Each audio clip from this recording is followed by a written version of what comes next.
मैं डॉक्टर तृप्ति द्विवेदी एक नई वीडियो के साथ उपस्थित हुई हूं और आज की वीडियो है कक्षा 6 रुचिरा भाग 1 का पाठ 5 वृक्षाह पे। तो चलिए पाठ को शुरू करते हैं और वृक्षों के बारे में जानते हैं। वृक्षों की महत्ता हमारे जीवन में क्या है, इनके विषय में चर्चा करते हैं। पंचमः पाठः, पांचवा पाठ, वृक्षाः। वने वने निवसन्तो वृक्षाः, वनं वनं रचयन्ति वृक्षाः। वने वने यानी प्रत्येक वन में कौन है? निवसन्तो वृक्षाः, वृक्ष रहने वाले हैं। निवसन्तो मतलब रहने वाले हैं। वृक्ष प्रत्येक वन में रहने वाले हैं। वने वने यानी प्रत्येक वन में, निवसन्तो रहने वाले हैं, वृक्षाः वृक्ष। वृक्ष प्रत्येक वन में रहने वाले हैं।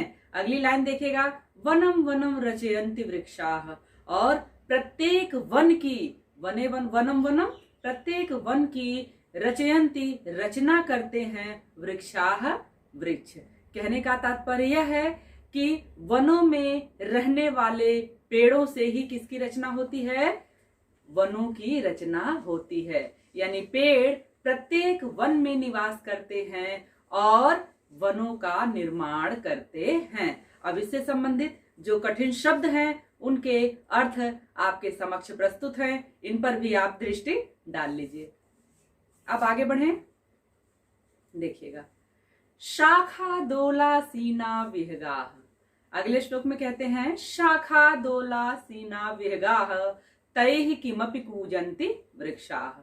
शाखा दोला, झूला, लेकिन दोला मतलब होता है झूला, शाखा मतलब कैसी? डालियां। जो पेड़ की डालियां हैं, पेड़ की डाली रूपी झूले पर सीनाह, आसीनाह मतलब बैठे हुए, पेड़ की डाली रूपी झूलों पर बैठे हुए हैं कौन? पक्षी।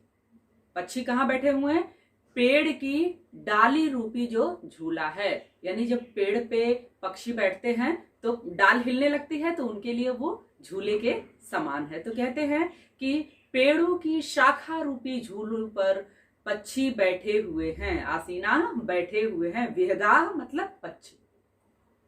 तो कहते हैं, तैः किमपि कूजन्ति वृक्षाः, उनको देख करके ऐसा महसूस होता है, ऐसा प्रतीत होता है जैसे पक्षियों के कूकने के माध्यम से पेड़ भी कुछ कुछ चहक रहे हैं। ऐसा लग रहा है कि पेड़ के डालों पर जो पक्षी बैठे हुए हैं चहक रहे हैं, कूक रहे हैं। तो यूं प्रतीत हो रहा है मानो पेड़ भी इन पक्षियों के माध्यम से, पक्षियों के कूकने के माध्यम से कुछ कुछ चहक से रहे हैं। पेड़ भी कुछ बोल रहे हैं, कूक रहे हैं, चहक रहे हैं। किसके माध्यम से? पक्षियों के कूकने के, चहकने के माध्यम से। तो आगे बढ़े, अगला देखिएगा, पिबन्ति पवनम जलम संततम। पिबन्ति यानी पीते हैं, पवनम यानी हवा, जलम यानी पानी, संततम निरंतर, निरंतर हवा और पानी पीते हैं। कौन?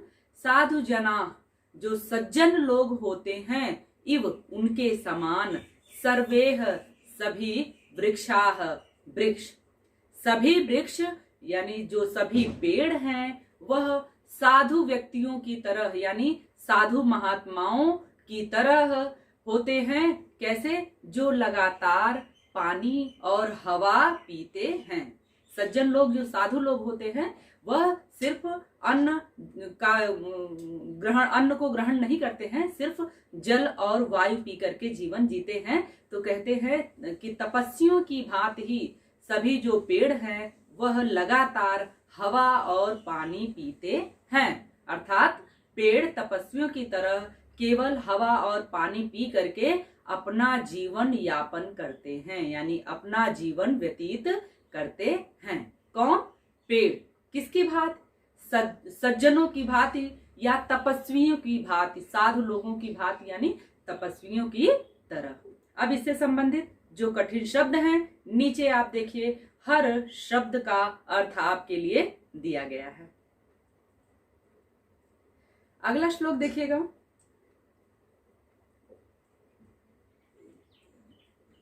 स्पृशन्ति पादैहि पातालम च, स्पृशन्ति यानी छूते हैं, पादैहि यानी पैर से, पातालम पाताल को, नभः शिरस्तु वहन्ति वृक्षाः, और आकाश को अपने, नभः मतलब आकाश को अपने सिर पर धारण करते हैं। कौन? वृक्ष। कैसे? देखेगा, स्पृशन्ति पादैहि पातालम च, वृक्षों की जड़ें कहाँ होती हैं? जमीन के अंदर। तो कहते हैं उनकी जड़ें जमीन के अंदर इतनी अधिक गहरी होती हैं कि वह पाताल को छूती है। तो ऐसा प्रतीत होता है मानो पेड़ अपने जड़ रूपी पैरों से पाताल को छूते हैं और वे अपने सिर पर आकाश को ढोते हैं। वहंती मतलब ढोते हैं या धारण करते हैं। कहने का तात्पर्य यह है कि पेड़ की जड़ें धरती में बहुत गहरी हैं और ऊंचे ऊंचे गगनचुंबी पेड़ों को देख करके ऐसा प्रतीत होता है जैसे पेड़ आसमान को अपने सिर पर धारण किए हुए हैं। यानी यूं प्रतीत होता है कि पेड़ों ने आसमान को, आकाश को अपने सिर पर धारण किए हुए है। इससे संबंधित शब्दार्थ इसके नीचे ही स्थित है, आप इनको ध्यान से देख लीजिए। चलिए 5वें श्लोक की तरफ बढ़ते हैं। पयोः दर्पणे स्वप्रतिबिंबम कौतुकेन पश्यन्ति वृक्षाः। अब देखिएगा, जब कोई भी व्यक्ति होता है प्रतिबिंब में अपने को क्या करता, बहुत उत्सुक होकर के देखता है कि मैं कैसा लग रहा हूं। तो यहाँ कहता है पयोः दर्पणे, पयोः मतलब जल रूपी, दर्पणे यानी शीशे में, जल रूपी शीशे में स्वप्रतिबिंबम अपनी छाया, अपनी फोटो, अपना प्रतिबिंब देख करके कौन? कौतुकेन पश्यन्ति वृक्षाः, उत्सुकता पूर्वक वृक्ष देखते हैं। कौतुकेन यानी उत्सुकता पूर्वक, पश्यन्ति मतलब देखते हैं, वृक्षाः मतलब वृक्ष। वृक्ष क्या करते हैं? अपनी प्रतिबिंब को, अपने आप को जल रूपी दर्पण में उत्सुकता पूर्वक देखते हैं। देखेगा अर्थ, पेड़ अपने प्रतिबिंब को जल रूपी दर्पण में आश्चर्य से देख रहे हैं। कहने का तात्पर्य है कि झील के किनारे स्थित पेड़ का प्रतिबिंब झील के पानी में दिख रहा है। आपने देखा होगा कि जो नदियां होती हैं या जो झील है उनके किनारे पेड़ होते हैं, तो कहते हैं जो झीलों का या नदियों का जो जल है उसमें पेड़ का प्रतिबिंब दिख रहा है, जिसे देख करके ऐसा प्रतीत हो रहा है जैसे पेड़ पानी रूपी आईने में, शीशे में अपने प्रतिबिंब को, अपनी सूरत को आश्चर्य से देख रहे हैं।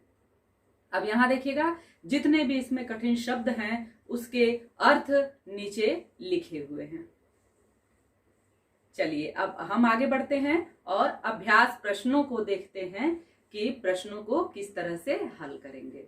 पहला प्रश्न देखिए, वचनानुसारम रिक्त स्थानानि पूरयत, वचन के अनुसार रिक्त स्थान को पूरा कीजिए। अब यहाँ देखिएगा, एक वचन, दो वचन, द्विवचन, बहुवचन, ये आपके लिए प्रस्तुत किया गया है, जिसमें जैसे आपको एक उदाहरण दिया गया है उसी अनुसार आपको दूसरे को भी पूरा करना है। जैसे वनम, वने, वनानि, ये पहला पद आपको पूरा दे दिया गया है एक वचन, द्विवचन और बहुवचन में, और दूसरे में आपको खाली स्थान दिया गया है जो लाल रंग से लिखा हुआ है, ये मैंने खाली स्थान भर दिया है।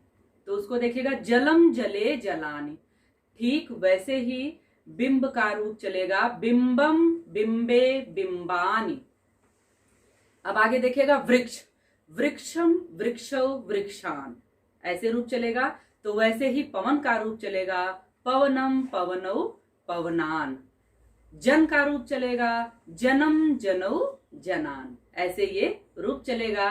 और आपको इसको बिल्कुल याद कर लेना है, समझ लेना है कि रूप कैसे चलेगा। चलिए आगे बढ़े दूसरे प्रश्न की ओर। कोष्ठकेषु प्रदत्तेषु उपयुक्त विभक्तिं योजयित्वा रिक्त स्थानानि पूर्वत।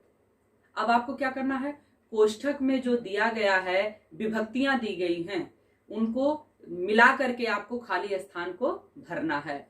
जो कोष्ठक में आपको दी गई हैं, जो पद दिए गए हैं, उनकी उपयुक्त यानी जो उचित विभक्ति हो वह लगा करके आपको खाली स्थान को भरना है। एक उदाहरण आपके लिए प्रस्तुत है, जैसे अहम रोटिकाम खादामि, मैं रोटी को खाऊंगा, खादामि। अब ऐसे ही यहाँ जल, दूरदर्शन, ये बहुत सारे ये शब्द जो दिए हुए हैं, इनको उचित विभक्ति के साथ आपको वाक्य में प्रयोग करना है। और मैंने उचित विभक्ति को लाल रंग से वाक्य में फिल कर दिया है, भर दिया है। देखिएगा, क में पहला त्वं जलम पिबसि, ख छात्रः दूरदर्शनं पश्यति, ग वृक्षाः पवनं पिबन्ति, घ ताः कथां लिखन्ति, और पांचवा जो है ङ आवाम जंतुशालाम गच्छावः, जंतुशाला का रूप, यानी जो भी उचित रूप आया है इस पद का वाक्य के अनुसार उसको उसमें भरा गया है। तो चलिए आगे बढ़ते हैं तीसरे प्रश्न की ओर। अधोलिखितेषु वाक्येषु कर्तृपदानि चिनुतु, नीचे लिखे हुए वाक्यों में से आपको कर्ता पद को चुनना है। अब यहां ध्यान दीजिएगा, कर्ता पहचानने की सबसे आसान सी ट्रिक है, आप क्रिया से प्रश्न पूछेंगे कौन, उत्तर जो आएगा वही कर्ता होता है। इसको हमेशा ध्यान में रखिएगा। अभी मैं उदाहरण के माध्यम से आपको समझाऊंगी, देखिएगा। जैसे देखिएगा, वृक्षाः नभः शिरस्तु वहन्ति, वहन्ति यानी ढोता है। कौन ढोता है? किसको? आकाश को अपने सिर पर।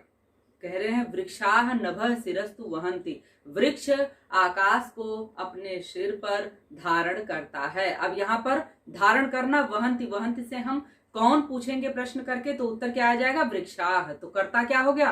वृक्षाः। विहगाः वृक्षेषु कूजन्ति, वृक्ष पर पक्षी कूजते हैं। कूजन्ति कौन? कौन कूजता है? तो उत्तर आएगा पक्षी। तो उत्तर क्या बनेगा? यानी कर्ता क्या होगा यहाँ पे? विहगाः। अगला देखिएगा, पयो दर्पणे वृक्षाः स्वप्रतिबिंबम बिंबम पश्यन्ति, जो पेड़ हैं वह जल रूपी दर्पण में अपना प्रतिबिंब देखते हैं। अब देखना क्रिया है यहाँ, पश्यन्ति। तो आप पूछेंगे कौन? तो कौन देखता है अपना प्रतिबिंब? वृक्ष देखते हैं। तो कर्ता क्या हुआ? वृक्ष। कृषकः अन्नानि उत्पादयति, किसान अन्न उत्पन्न करता है। कौन अन्न उत्पन्न करता है? उत्तर मिलेगा आपको किसान। तो कृषकः यहाँ पर करता है। सरोवरे मत्स्याः सन्ति, सरोवर में, तालाब में मछलियां हैं। अब मछलियां हैं तो कौन है? तो मछलियां हैं। ठीक है, तो ये आपने देखा कि कितनी आसानी से आपने कर्ता पद को पहचान लिया। अगला प्रश्न देखिएगा, प्रश्न नाम उत्तराणि एक पदेन लिखत, प्रश्नों के उत्तर आपको एक पद में लिखना है। पहला प्रश्न देखिएगा, वृक्षाः कैः पातालम स्पृश्यन्ति, वृक्ष किसके माध्यम से पाताल को छूते हैं? उत्तर है पादैहि, पैर के माध्यम से। तो किस पैर? अपनी जो जड़ है उस पैर के माध्यम से। विहगाम किम रचयन्ति, विहगाम यानी पक्षी, किम रचयन्ति क्या निर्माण करते हैं? तो क्या करते हैं? वनम, वन का निर्माण करते हैं। वृक्ष वन का निर्माण करते हैं। विहगाः कुत्र आसीनाः, पक्षी कहाँ पर बैठे हुए हैं? तो शाखा दोलायाम, पक्षी डाल रूपी झूले पर बैठे हुए हैं। कौतुकेन वृक्षाः किम पश्यन्ति, उत्सुकता पूर्वक वृक्ष क्या देखते हैं? तो स्व प्रतिबिंबम, अपने प्रतिबिंब को देखते हैं। पांचवा प्रश्न देखिएगा, समुचितै पदैः रिक्त स्थानानि पूरयत। अब यहाँ पे रूप दिया गया है आपको प्रथमा विभक्ति से लेकर के संबोधन तक, और एक वचन, द्विवचन और बहुवचन में एक एक उदाहरण आपके लिए प्रस्तुत किया गया है। बिल्कुल वैसे ही अगले को आपको पूरा करना है। देखिएगा, प्रथमा विभक्ति में गजः गजौ गजाः, बिल्कुल वैसे ही रूप चलेगा अश्वः अश्वौ अश्वाः। द्वितीय विभक्ति सूर्यम सूर्यौ सूर्यान, ऐसे ही चंद्र का रूप चलेगा चंद्रम चंद्रौ चंद्रान। तृतीय विभक्ति में देखिएगा, विडालेन विडालाभ्याम विडालैहि, ऐसे ही मंडूक का रूप चलेगा मंडुकेन मंडुकाभ्याम मंडूकैहि। चतुर्थी विभक्ति देखिएगा, सर्पाय सर्पाभ्याम सर्पेभ्यः, और वानर का रूप भी चलेगा, वानराय वानराभ्याम वानरेभ्यः। पंचमी विभक्ति देखिएगा, मोदक शब्द का रूप मोदकात मोदकाभ्याम मोदकेभ्यः। और वृक्ष का रूप चलेगा वृक्षात वृक्षाभ्याम वृक्षेभ्यः। षष्ठी विभक्ति जनस्य जनयो जनानाम, ऐसे ही सुकस्य सुकयोः शुकानाम। सप्तमी विभक्ति शिक्षके शिक्षकयोः शिक्षकेषु, ऐसे ही मयूर का रूप चलेगा मोर का मयूरे मयूरयोः मयूरेषु। और संबोधन में चलेगा हे बालकः हे बालकौ हे बालकाः, ऐसे ही नर्तकः नर्तकौ नर्तकाः, हे नर्तक हे नर्तकौ हे नर्तकाः, ऐसे ही रूप चलेगा। तो ये आपने देखा कि सातों विभक्तियों में और संबोधन को लेकर के कितनी विभक्तियां हो गई, 8। तो इनमें रूप कैसे चलता है ये आपने देख लिया। आगे बढ़ते हैं और छठे प्रश्न पे दृष्टि डालते हैं। विभिन्न प्रकृतिम पदम चुनो। अब आपको प्रकृति पद को यहाँ से चुनना है। कहने का मतलब क्या है, जो भिन्न प्रकृति के पद हैं, जो इन शब्दों में से भिन्न हैं, यानी अलग प्रकृति को धारण करते हैं, अलग स्वरूप के हैं, उनको आपको इस ग्रुप में से अलग करना है। पहला देखिएगा गंगा लता यमुना नर्मदा। यहाँ देखिएगा सभी स्त्रीलिंग हैं। अगर इस दृष्टि से देखें तो सभी एक प्रकृति के हैं, लेकिन अगर दूसरी दृष्टि से देखें, किससे, नदियों के दृष्टि से, तो यहाँ गंगा नदी है, यमुना नदी है, नर्मदा नदी है, लेकिन लता नदी का नाम नहीं है। तो लता क्या हो गया, अलग प्रकृति का शब्द हो गया, तो इसलिए लता अलग हो गया। दूसरे में देखिएगा उद्यानम कुसुमम फलम चित्रम। अब यहाँ देखिएगा उद्यान बगीचा, कुसुमम फूल, फलम आपको पता है फल, चित्रम यहाँ अलग है क्योंकि बगीचे से ही संबंधित है फूल, बगीचा, फल, लेकिन चित्र जो है यह इससे विपरीत है, तो ये अलग प्रकृति का हो गया चित्रम। अगला देखिएगा लेखनी तूलिका चटका पाठशाला। अब यहाँ देखिएगा लेखनी मतलब पेन, तूलिका आपको पता है मापनी, चटका गौरैया पाठशाला विद्यालय। तो पाठशाला विद्यालय मापनी लेखनी ये सब एक प्रकृति के हैं शब्द, लेकिन चटका गौरैया यहाँ पे अलग है, तो चटका इसको अलग भिन्न प्रकृति में लिखा जाएगा। आम्रम कदली फलम मोदकम नारंगम। यहाँ देखिए सब फलों का नाम है, आम्रम आम, कदली फलम केला, नारंगम जिसको आप कहते हैं संतरा या मौसमी, और लेकिन मोदकम जो होता है लड्डू, यह मिठाई है, तो यहाँ पर मोदकम अलग प्रकृति का हो गया। लड्डू सुन के मुंह में पानी तो नहीं आ गया। तो ये आपने देखा कि सभी अभ्यास प्रश्न आपने अच्छे से हल कर लिया। उम्मीद करती हूँ पूरा पाठ आपको अच्छे से समझ में आया होगा। आपके मन में अगर कोई प्रश्न है तो कमेंट बॉक्स में प्रश्न आप पूछ सकते हैं। आपके लिए एक नई वीडियो लेकर के जल्द से जल्द उपस्थित होंगी मैं। यह वीडियो आपको कैसी लगी कमेंट करके मुझे जरूर बताइएगा, और अगर वीडियो अच्छी लगी हो तो लाइक करना, शेयर करना और चैनल को सब्सक्राइब करना नहीं भूलिएगा। तब तक अपना ध्यान रखिएगा, सुरक्षित रहिएगा। वीडियो देखने के लिए आप लोगों का बहुत बहुत धन्यवाद।